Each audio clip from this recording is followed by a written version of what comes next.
In the heart of a quiet African village, surrounded by tall baobab trees and golden fields of maize, lived a young girl named Amina. She was kind-hearted, graceful, and beautiful in ways that words could barely capture. Yet despite her beauty, life had been unkind. Her father had passed away when she was still little, and her mother, Mama Kande, struggled to raise her children with barely enough food to survive. Suitors came knocking from nearby villages, but all of them wanted a heavy bride price. Mama Kande could not afford it, and Amina's dreams of marrying someone who truly loved her began to fade away. One day, the elders arranged her marriage to a man named Kwame, a hunter who lived alone near the forest's edge. To most people, Kwame was nothing more than a poor man in tattered clothes who carried bows and arrows. The villagers laughed, whispering, "Poor Amina, married to a man who sleeps with goats and lives on roasted bush meat." But Amina, though sad, accepted her fate. She told her mother softly, "It is better to marry a humble man with a good heart than a rich man with pride." Quick pause. Comment where you're watching from. And if you love these stories, hit subscribe now. The next one will blow your mind, and it's even crazier. When Amina moved into Kwame's small mud hut, her life seemed harder than before. They had little to eat, and while others wore colorful fabrics, she wore old wrappers. Villagers mocked her daily. Her friends who had married wealthy traders often jeered, "Amina, your hunter husband can't even buy you palm oil." But strangely, Amina noticed something different about Kwame. For a man so poor, he carried himself with unusual confidence. His eyes were sharp, his words few, and his smile always calm, as though he knew a secret the world could not guess. Then came the mysteries. Sometimes Amina would wake up at night and notice Kwame was gone. He would return hours later, carrying not just game from the forest, but strange gifts, rare jewels, a golden bracelet, or a pouch filled with crisp new money. When she asked, "Where did you get this?" Kwame would chuckle and reply, "A hunter knows how to survive." At first, Amina dismissed it, but soon more curious signs appeared. Well-dressed men from distant cities began visiting their small hut. They arrived in the dead of night, always in black suits, bowing their heads as if in respect. Amina, confused, served them food and water, wondering why men who looked richer than kings would humble themselves before her poor husband. One evening, she overheard them whispering words that made her heart race. They spoke of businesses in Lagos, banks in Johannesburg, and shipments coming through secret ports. They called him Boss Cheek. Amina's hands trembled. Who exactly was her husband? The villagers had no idea, and neither did her mother. To them, Kwame was nothing but a hunter in ragged sandals. But Amina began to sense that her husband was hiding a truth larger than life itself. The suspense thickened the day trouble struck. A group of bandits stormed into the village during a market day, demanding goats, yam harvests, and money. The Yaoba villagers wailed, powerless before them. Women screamed, children cried, and the men stood frozen in fear. But then, something unbelievable happened. Just as the bandits were about to attack, the ground trembled with the roar of powerful engines. From the dusty road, sleek black cars appeared, shining like mirrors under the sun. Dozens of men in suits stepped out, each one armed, their presence commanding respect. The villagers gasped. Who were these strangers? And then, to everyone's shock, the men walked past the bandits and straight toward Kwame.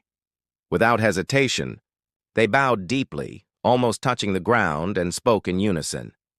"Boss Chike, your orders?" The entire marketplace went silent. Amina stood frozen, her heart pounding. The villagers who once mocked her dropped their baskets in disbelief. The poor hunter was not poor at all. He was a man whose name echoed across nations, a man whose empire was hidden beneath a cloak of humility. Kwame removed his hunter's cloak, revealing beneath it a fine Italian suit. His voice, calm yet commanding, filled the air. "No one will harm this village. Not today, not ever." The bandits, trembling, dropped their weapons and fled. The villagers cheered, their fear melting into awe. That day, the secret was revealed. The humble hunter was not just Kwame. He was Boss Cheek, a billionaire with influence stretching across Africa. For years, he had chosen to live simply, hiding his wealth and power, watching who truly respected him without knowing his status. Amina, the girl once pitied, had become the most honored woman in the land. But what made the story even more astonishing was what Kwame did next. Instead of mocking the villagers who had laughed at him, he lifted them up. He built schools for their children, hospitals for their sick, and businesses that gave jobs to every family. Roads were paved, markets grew, and life changed forever. When asked why he chose to live like a poor hunter, Kwame simply smiled and said, "True wealth is not measured by what you show, but by what you give." From that day on, Amina walked through the village with her head held high. No one dared whisper against her, and the villagers carried a lesson forever. Never despise the humble. For sometimes, the one who appears to carry nothing is the one carrying the entire world in silence. In the green valleys of an African village where the red earth shone under the sun and children laughed freely in dusty courtyards, lived a young woman named Zuri. She was the youngest of 3 daughters, known for her warm smile and gentle spirit. But unlike her older sisters, Zuri's life had always been filled with quiet struggles. Her family was poor, her father sickly, and her mother constantly worried about how they would survive. Marriage, for many village girls, was a ticket to security. Zuri's 2 sisters had already married wealthy traders from nearby towns, men who rode horses and wore fine fabrics. They lived in houses with shining lanterns, while Zuri and her parents still struggled to light a fire with broken sticks.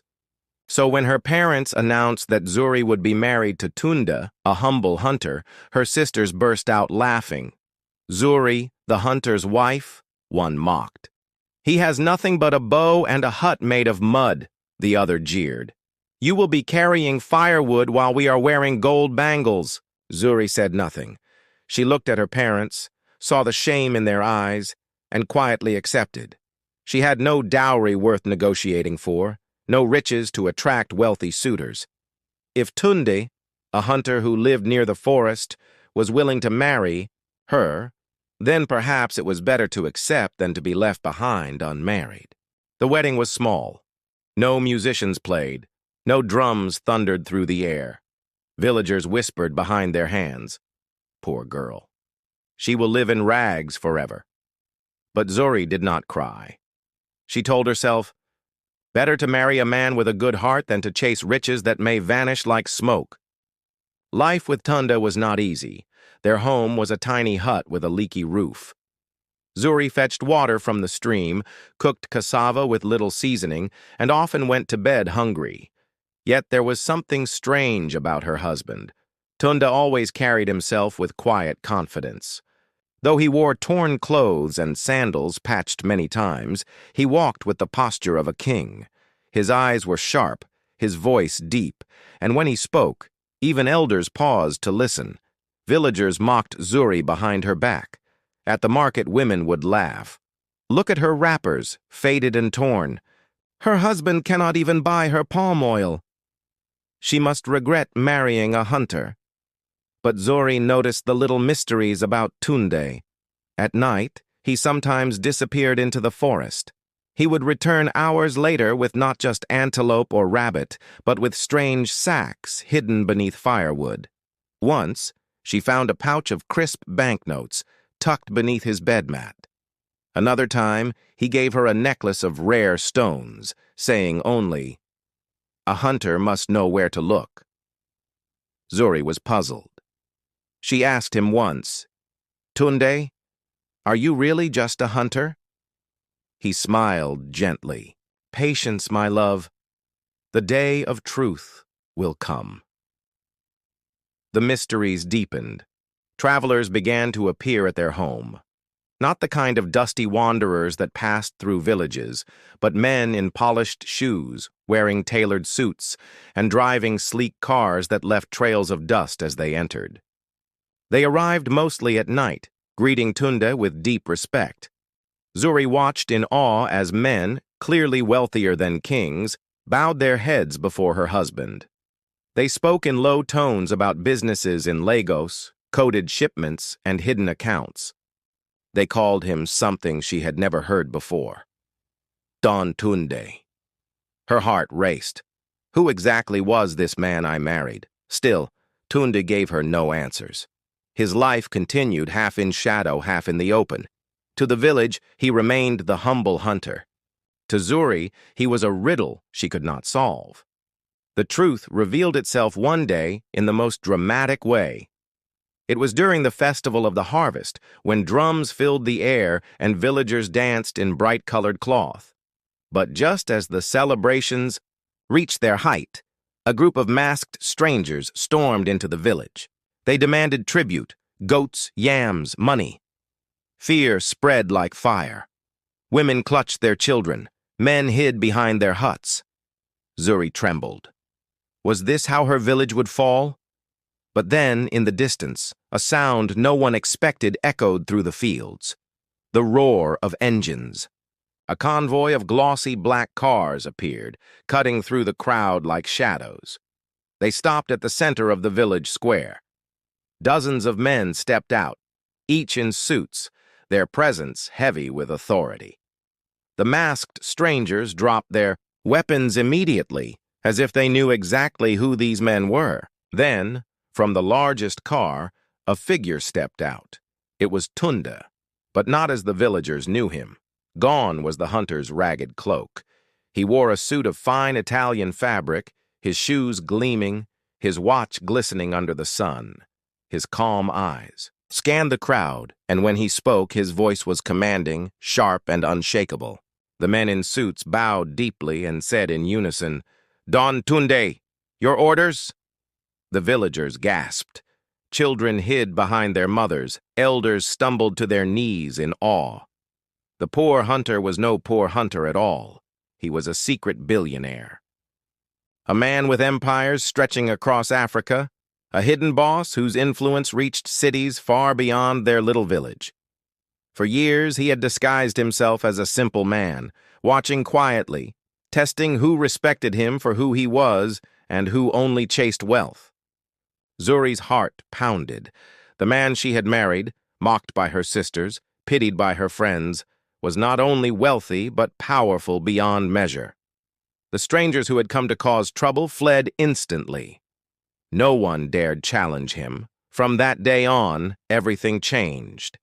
The villagers who once laughed at Zuri now bowed to her. The women who mocked her rappers now whispered in envy, unable to believe that the hunter's wife had become the queen of the village. But Tunde, unlike many men with power, did not seek revenge. Instead, he used his wealth to transform the village. He built schools where children could learn, hospitals where the sick could heal, and businesses that gave every family work. Roads were paved, markets expanded, and for the first time, the village flourished. When asked why he had hidden his identity, Tunde simply said, "True wealth is not what you show the world. It is what you give." Zuri, once considered the unlucky daughter, became the most respected woman in the land. And her sisters, who once mocked her, now envied the life she had. The story of Zuri and Tunde became a lesson passed through generations. Never laugh at the poor girl's choice. For sometimes, the one she marries is not only a man, but a kingdom in disguise. And the villagers, who once thought they understood wealth, learned that humility is often the greatest mask of power.